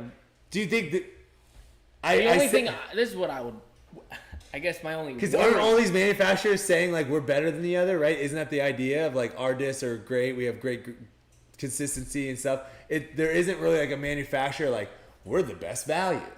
Like buy our discs, they're only $10. Yeah. Right? Like that's the only thing that's kind of interesting with this is they have 4 disc manufacturing companies, but it's not like is Castaplast like the high end, and they're gonna be like $30 and they're ridiculously awesome discs, and then like Dynamic is like the Walmart version that's like $10, or does that not matter? Does it not matter to have different price points? Because like the Toyota example, there's different price points, right? You got the luxury. That's actually interesting because I've thought about this a lot, and I've wondered why a manufacturer hasn't made a plastic that is just like it's $200 for a disc. Well, yeah, I was gonna say it has been done. Now, No. And then it's they out just there, and you stamp can their just logo on it. no, and you. Like, I bought a it's different- $750 frisbee. Yeah, okay, but I bought a $10 frisbee that was $750. But I'm talking about a plastic. Yeah, you're talking about like actually a manufacturer being like, this disc. It's like the gum that never loses its taste. Yeah. It's $50. It's like Vokey wedges. Yeah. Like they're a little more expensive and they're nice. Like, do you want to buy 1,000 pieces of gum? Or a Scotty Cameron. Yeah. You're still going away from my gum thing. I want you to jump on board with my gum. I really am going with this gum idea. But yeah, no, you're right. Like, that would be very interesting of like, what if someone came out with a plastic and was like, this is the most durable plastic you'll ever throw? Yeah.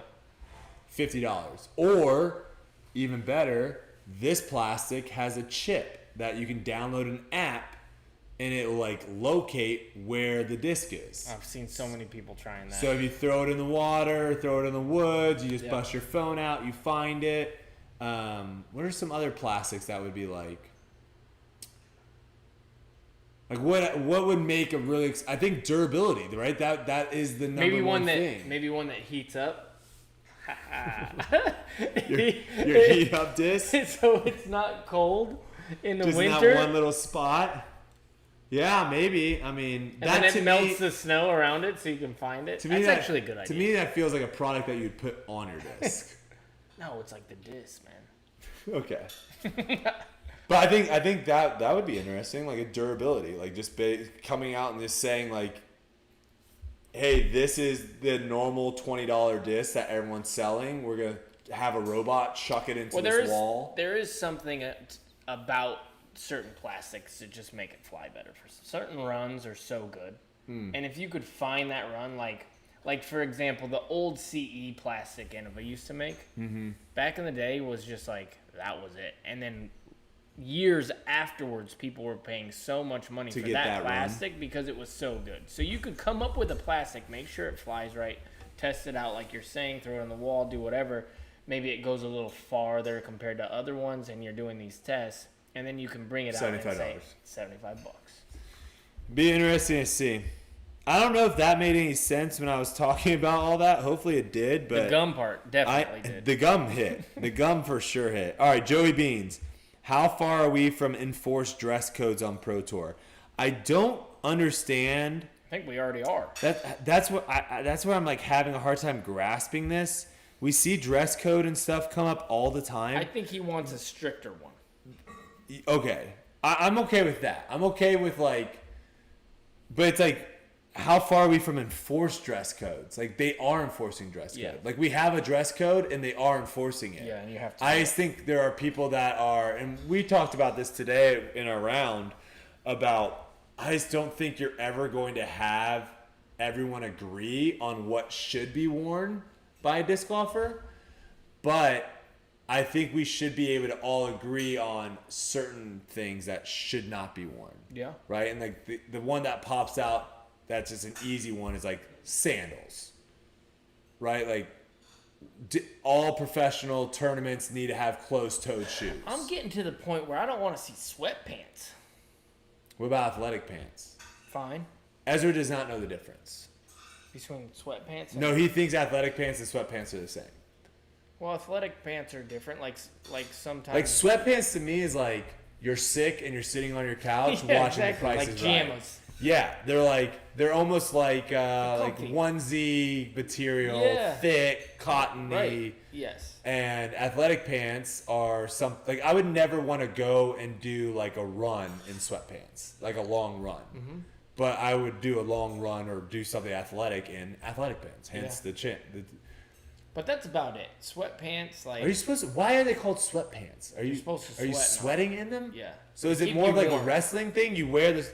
Is it for wrestlers to wear them? Boxers, maybe back in the day. Boxers, there's to lose the water weight, maybe. I'm with you on that. I don't think sweatpants are allowed though. I think pants have to be athletic pants. Really? I think so. Why do I see so many people wearing sweatpants? You know what used to drive me nuts in Ultimate? What? People used to wear pajama pants. It would drive me berserk. That's cool now though. That's cool, like in the schools. Oh, is that a thing? Like people are doing now. pajama pants. Yeah. They just wear pajama pants. Yeah. Gosh, I saw. I never could pull that off. Yeah, I saw that recently to where it was like, that's a cool thing. This is the last thing I'll say with that. If you're wearing pajama pants to school, you're not cool. I just think it's one of those interesting topics of where you hear this all the time, like, that's not a professional look. And it's like, okay, well, a professional look, if you're a lawyer going to court, is a different look than if you're a 400-meter freestyler going to a meet and swimming. Mm-hmm. Like, the way you look in each profession is different. And I don't know what the professional look of disc golf is. I kind of feel like we know. I think that we're doing it because we're the trendsetters. And so whoever's at the top and doing that and looking the best, and whoever is the best, the way that they look, their sponsors want them to look good, and you're not going to be allowed by your sponsor to go out there in pajama pants, probably. Yeah. And so those are the people who are going to be setting the trends of what is good and what is not, I feel like. The only counter argument to that is like Joel Freeman. I'll just throw him out there because he's even Big Germ. I'll throw them out there because they kind of wear kind of crazy, wild patterns and stuff. And I could see some people being like, that's not professional. Even though they are wearing golf pants and it's tucked in and they're wearing a belt and it's a polo shirt and they have a hat and it's matching and all this stuff, I could also see how, like... Yeah, but to that point, it doesn't matter. That's like style. To me, that's like you don't like their style. Because a lawyer could show up to a big case with a crazy suit. Crazy suit. Right, exactly. Yep. And it doesn't matter because it's still a suit. It's a suit. It's just a crazy style. Exactly. So, I just don't want to lose people's personality, and I think that's my main argument with it is like, that's one thing that we are able to like showcase is our personality through what we wear. Yeah. And obviously some people don't care, right? Yeah. Some people, give me a shirt, give me a shorts, I don't care, I'll wear it. But I think some people do pride themselves on like being able to wear stuff and show that off. I just don't want to lose that. Yeah. By going to like a super strict dress code. All right, we'll finish it off with this one. Hunter Green. I think it's a good one too for you. What has to happen before we see caddies become more common in professional disc golf? Or why do they seem to be afterthought for pros? Seeing wives and girlfriends inside the ropes not participating at all doesn't seem like an acceptable practice in any other major sport. So I want to hear, because you have someone that is caddying for you at a lot of events this year. All of them. I've got a lot to unpack here, but I want to hear from you first on like, why do you think other pros haven't jumped on the having a caddy is I mean, the main thing is you can't afford it. Yep. I mean, that's the main thing. Like, I pay my caddy a certain amount. I'm not going to say how much, but he's well compensated to do what he does. Now, as my caddy, he's also kind of like almost a personal assistant in some regards, to where he kind of has to be. Yeah, he keeps the car all up and done. He drives to tournaments. He does laundry. He'll go get us food if I have to do here. Take me this place, dude. Yep. So he has a lot of other things under that title of being my caddy, right? Mm-hmm. But he's also the caddy for me in the tournament, which is his main job. Now, I think one of the things that is really holding this part back in our game is this. There's not a lot of work you have to do as a player on the course compared to like a traditional caddy would do in golf. This is where it comes to the courses. The courses aren't hard enough. Fountain Hills, no reason to have a caddy. No reason. None. Zero. You can have him there as your support person, which is important. Carrying your bag, exactly. Pushing my cart. Yep. Somebody to talk to, because the sport's going to get to a point where you can't be talking to other. You can't all the time. If you're not friends with someone, so that's one of the you can't be doing that as well. Now, as the sport gets harder and harder, I think that rangefinders are going to go to the wayside, and that's going to be a practice tool. Mm-hmm. So it will be your caddy's job to get those numbers. Let's say that you're not able to go out and get every single spot. You're going to want your caddy to do that. Yep. right? You're going to want to have two heads. Yep. Picking the bad spots, all that stuff.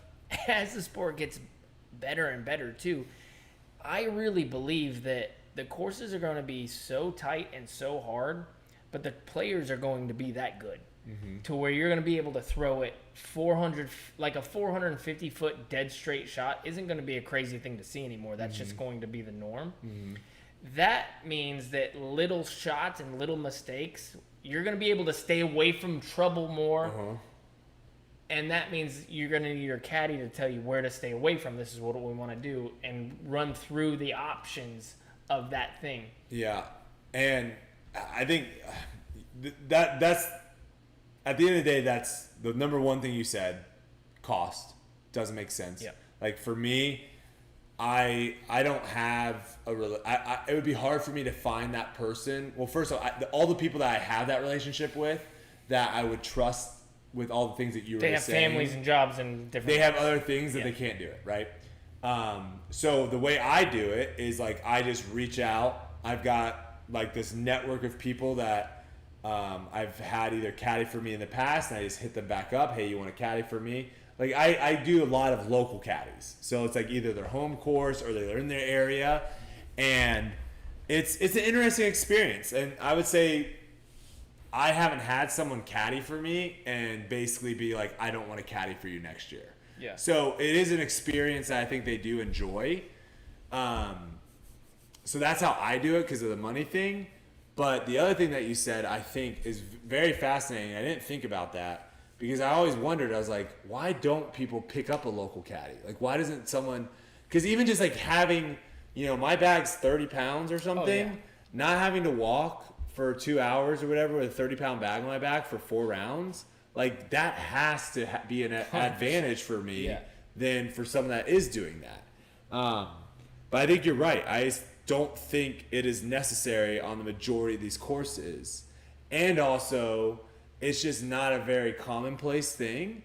So, the only, the sports that have like coaches or caddies or whatever, you kind of grow up with that throughout your development. Yeah. So like to me, to think of someone like a Greg Barsby that has been playing disc golf for X amount of years by himself, to him to all of a sudden have someone on his bag that he's now having a conversation with about what to do.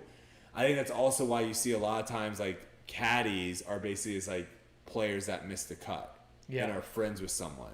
Because like you've played practice rounds with them, so you're comfortable talking about it and stuff. It's hard to make that connection with someone. Yeah. I mean, it's huge for me. Like you said, not having it on your back, that's an advantage. I mean, just having somebody who has your back. One of the things with Brad Hammock is the best caddy ever. Now, I've had another really good caddy who caddied for me at Worlds every single year. His name's Alan Stewart, best caddy.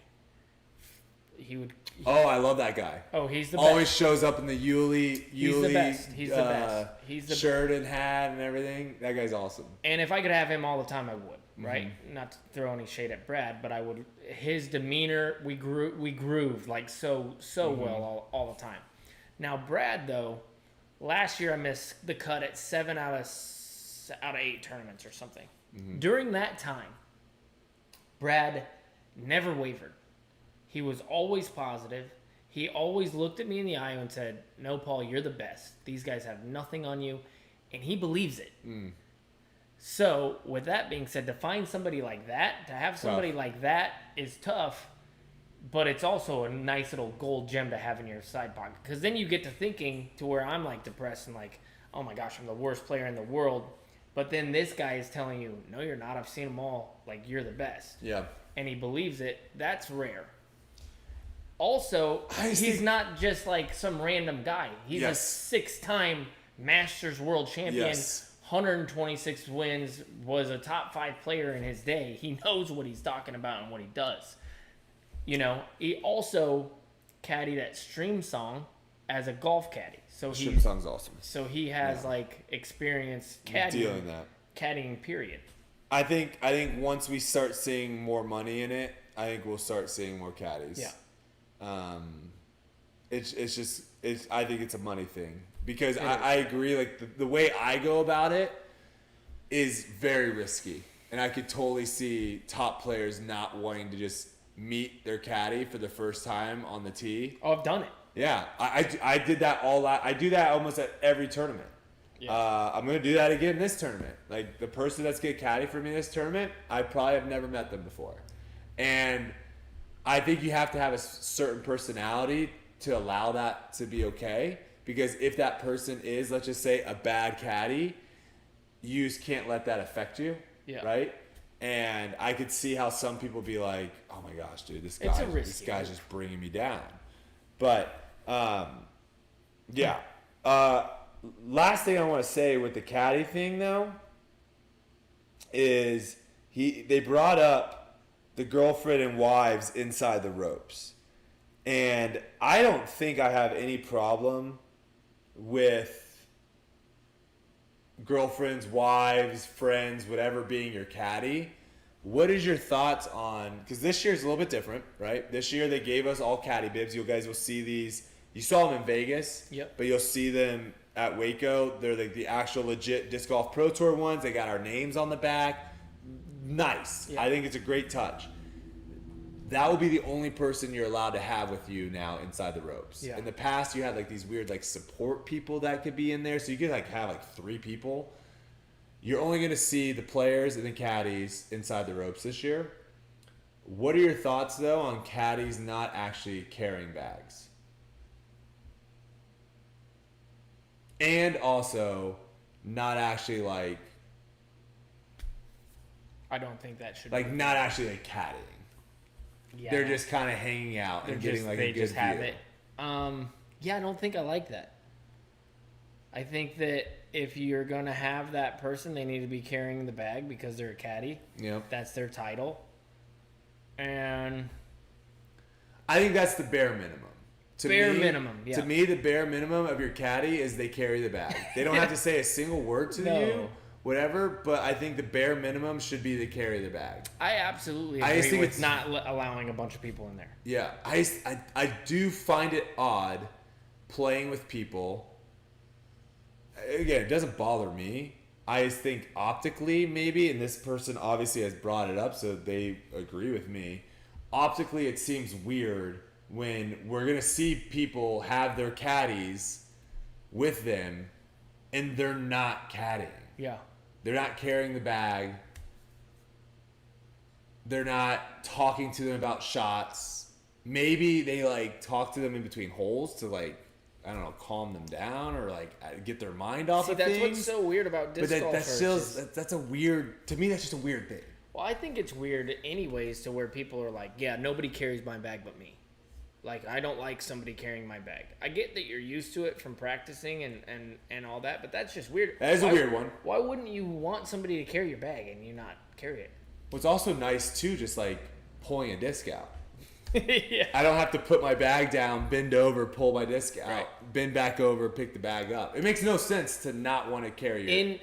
Mark my words, in 5 years, everybody will have a caddy.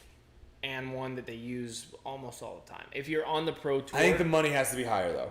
Yeah, well, or you're saying more people are going to go my route, like where it's just like dark horse, you pick someone up.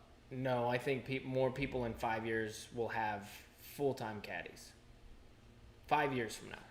You could also see too, like pros that are on tour right now that won't be good enough to be on tour 5 years from now, but have created good contacts and friendships with people. They might just transfer over. Oh man. And imagine if there's so much money in it that now the caddy makes a pretty good living. Yeah. Like, I'd be a good caddy. The caddy could potentially be making more money on tournament earnings than people are making this year. I have 2 majors under my belt. Yeah. 3 national tours. No, you would be a great caddy. Under my caddy belt. Oh, wow. Give me some. All right. Yeah. Yeah. I think you'd be a great caddy. I have 0 of all those things. I'm glad, because I think it is interesting whenever you do like have disagreeing viewpoints on things with me, because obviously you've been in the sport a lot longer, you've seen things differently, and so obviously there's some times where I'll say something and you're like, no, that's not it at all. I thought the caddy thing, I thought we weren't going to agree. I thought you were going to be like, I don't care if they carry the bag or not. If you're allowed to have one person in, they can do whatever they want. See, I don't think you should be allowed to have one person in. You should have your caddy. It's a caddy. You got to carry the bag. I agree with you. Otherwise, it's just call it a support person. You don't need a caddy. I'm not having a caddy. I'm having a support person today. Yeah, no, And then they don't get a bib. No, it's a weird, because it is weird. Because again, like the wives and girlfriend thing, that's where I think it does, that dynamic is a weird one, especially if you know it's their wife or their girlfriend. It's not weird if they're on your bag. No. Because again, like we just talked about, caddies are expensive, yada yada. If I'm like, hey, this week money's kind of tight, Kelsey, you got to get on the bag for me, right? That's not weird, because it's like you can understand what the dynamic that's happening. It's weird when it's like I have my bag on, Kelsey's got the caddy bib, and she's just walking the course next to me. I agree. Like then all of a sudden it's like, that's just weird. Yeah. I guess it just looks weird. So, I don't know. I thought you were going to go the other way with it. So, interesting on that. All right. I think that is going to wrap it up, unless you had anything else that you want. Was there anything else? No, I think we need to start doing. I don't know if we got any memberships today, which is okay. It's fine. It's brand new. I think we should start guessing a couple people for the dub and see how we do next week. Oh, okay. I like that. I'm always gonna pick myself. Okay. So that's just the norm. So you guys. Well, should we have like a running tally on between me and you? I think we should do two things. I think we should have 2 running tallies, and the people listening can help us kind of keep the score updated. We should have a running tally on just head to head. Okay. Okay. So, where'd you finish at Vegas? 65th. Okay, I'm 1-0. Yeah. Okay, running tally on that, and then let's go pick 3 people. Okay. And you get, you just get points if they're in the top 5? Top 10. Top 10. Okay, you get a point if they're in the top 10, and you get 3 points if they win. Okay.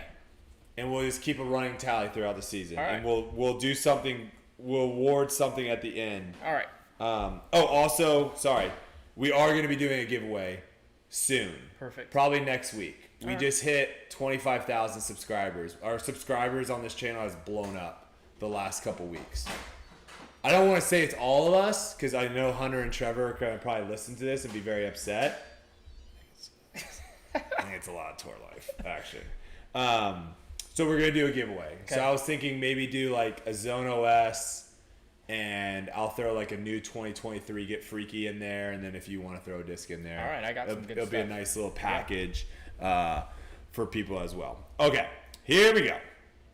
You want to go first? I'll go first, sure. Okay. I'm going to go for... But all right, new rule.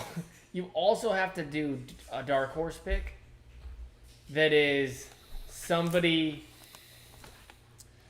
So Grip Lock does something similar. Hunter and Trevor do something similar. I think they started doing like outside the top 50. That might just be tougher for us to do. All right, I hate ratings, but we could just do below.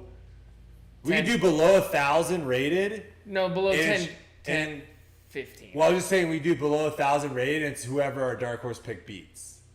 So it's not like them like finishing high. I could finish dead last. Or second to dead last, and you finish the. We'll just pick 3. Okay, no dark horse pick. No dark horse pick. We'll just try our best. I'm gonna go with. I get the first pick. You get the first pick next week. I'll take Paul right away. Am I going snake? Are we going snake? Yeah, snake draft. Okay, give me Isaac. Everyone, they gotta jot this. I'm gonna forget my picks. Me too. Or should I put them in my notes? Let me put in my notes. Because All I know is I got Paul to start off. That's nice. Because I also know, like, these guys are going to freaking be like, you didn't pick that person. I know them. They're already going to quickly have your side and not my side. I'm going to go Isaac. And I said Matty O, so I'm going to stick with him. Matty O. And I go, you can't go again. What if No, you go 2 now. Oh, you get 2? I get 1, then you get 2? Yeah. We're doing snake. So you get first pick. I don't even think we should do snake. Well, no, we should do Snake. There's enough top players. All right, There's enough all right. top. Now you go. Now you have Calvin. the 4th and 5th pick. Calvin. That's a good pick. And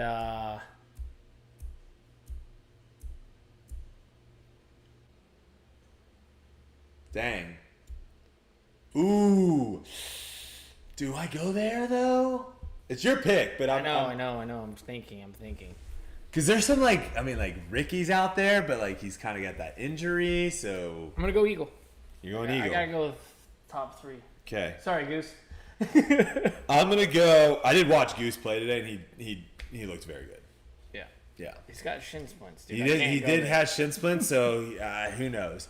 I'm gonna go with gosh, did he even play this tournament last year? I don't know if he's ever played this tournament. Who? Dickerson. Ooh. I don't think he's ever played this He's tournament. played. Has played. he? Yeah, that's a great pick. I'm going Dickerson. Wow. First tournament How did back. not even I was scared think that of you him? might pick him. First tournament back, Woods, like just like his little backhand like warm up that he does. He's just gonna be knifing. So good. That's a great pick. I could have gone Nico too. I was thinking Nico as No, well. Dickerson is just. Yeah. Like, All right, those all are right, our picks. Let us know what you guys think. If we did good, bad, who's gonna win, what team's better than the other. We'll know. Jake Fromm was a dark horse one. Wait, is that the young kid? Does he have the same name as that really like young Georgia quarterback? Yeah. That's the kid that blew up USCGC? His name's Jake Fromm? Jake Mon. Mon. Or Okay. Mon. I was going to Yeah, say, Mon. Ethan, you're confusing me here. All right, here's what I want. Bradley Williams would have been a good pick too. Solid pick. Yeah. But, God, I lost my train of thought. Dang it. Dang it. Gannon and Alden shot 17 down against you. Whoa, spoilers! Video hasn't come out yet. No one heard that. Jeez. Jeez Louise. Goose man. You're not picking either of them? No. No. Screw those guys, man. Those guys are young and good. I'll pick them somewhere else. Yeah. Did you have something else? Because my Stop. phone's about to die, and I have We're to. done. We're done. I have right to now. run. Yeah, that's it. I'm about to run in the dark in the we're not the. What'd you feel about this Airbnb when you came here? Like, would you be scared to run outside right now at 9 o'clock? Do you hear that train? It's a little sketchy. We're in a little sketchy. You're good. You're good. We don't do. You're a big guy. We don't do a good job. They're probably By scared we- of you out there. By we, I running. mean myself. I don't do a good job of like, what neighborhood is this Airbnb in? Yeah.